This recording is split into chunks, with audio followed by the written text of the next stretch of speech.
Il faut bien regarder s'ils sont à droite ou à gauche. La tension est à son comble. À bord de ce véhicule blindé, un diplomate de haut rang et ses 4 gardes du corps.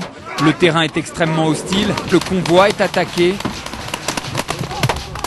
Échange de tirs très nourris, la vie du diplomate ne tient plus qu'à un fil. L'assaut est donné et puis c'est la retraite. Nous ne sommes pas en Afghanistan, nous ne sommes pas en Irak, nous sommes dans le sud d'Israël, à la lisière de la bande de Gaza. Ces hommes ne sont pas des héros, ce sont les élèves d'une école de protection. Partout dans le monde, dans les environnements hostiles, les terroristes, les assaillants s'attaquent toujours aux convois, partout. En Amérique latine, en Afrique, en Irak, en Afghanistan, les convois sont des missions très risquées. Nous, on essaye de les former au maximum, histoire d'éviter les pertes. Protection de convois, mais aussi maniement des armes, exercice de tir. Ces hommes sont formés aux techniques du contre-terrorisme. C'est parfois un peu effrayant, mais au prix du stage, il faut bien accepter de souffrir un minimum.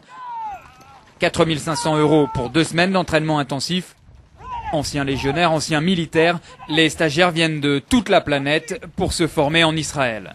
On apprend à utiliser différents armements et à tirer, à changer la méthode, à la façon israélienne.